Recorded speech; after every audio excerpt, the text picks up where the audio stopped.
Hey everybody, it's Eric from epautos.com, your libertarian car guy. Here's something you don't see much anymore. Well, not the touchscreen, of course, you see that all the time.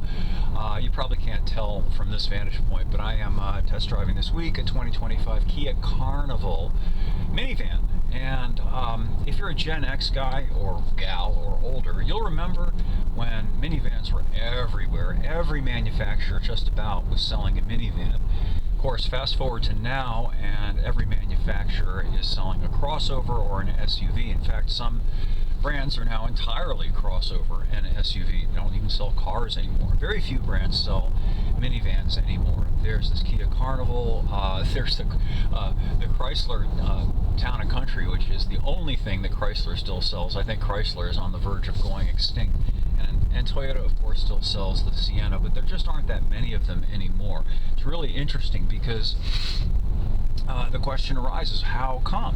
Why did crossovers and SUVs replace the very practical, very utilitarian minivan? And of course the answer is that they don't look like minivans. They serve the same basic purpose. They're versatile, they have lots of room, you can fit a family in them, they have plenty of space for cargo, though interestingly not nearly as much space as a minivan does. If you get into the stats, this van, for example, has, I don't know, what is it, 145 cubic feet of total cargo carrying capacity, and of course the space is really more usable because of the signature minivan characteristic, which is the side sliding doors that open up the interior in a way that a normal door just doesn't. You know, you can actually get at the rear seats, the third row seats, easily, and you can get in and out of the vehicle with less awkwardness because of the wider opening and because the vehicle does sit lower down to the ground. The dilemma for manufacturers such as Kia that want to sell you a minivan is how to deal with essentially the minivan stigma, the fact that it looks like a minivan, and minivans have acquired this sort of patina of suburban despair. You know, there was a joke back when I was young in the 90s that if you got a minivan, you knew your life was over. You know, you were kind of in the married with children type scenario. So what is Kia doing? Well, they start with a name. Carnival is, you know, implying that it's a lot of fun. They also have tried to make it look more like an SUV with the sliding doors closed, which it does.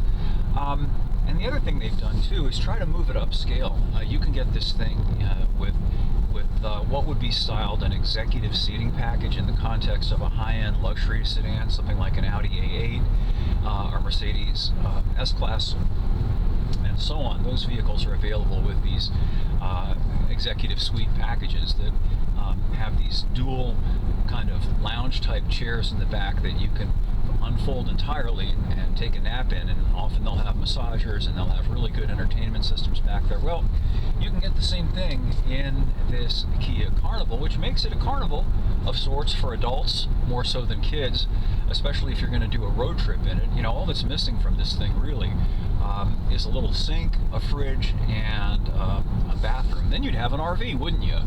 Just the ideal thing for taking a long trip somewhere. Anyway, I personally like it. You know, I've gotten to the point where I don't particularly care what people think about what I'm driving.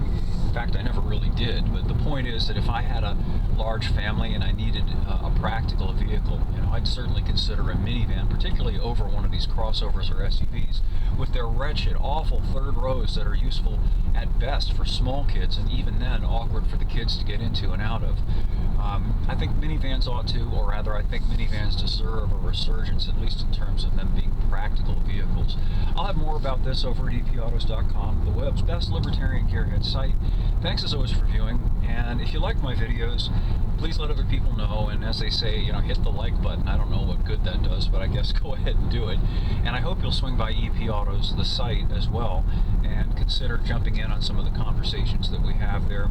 You don't have to register, it doesn't cost anything. It actually is a free speech site in that we don't charge anything and we don't limit your reach. So that's all I've got. More soon. Thanks as always for listening.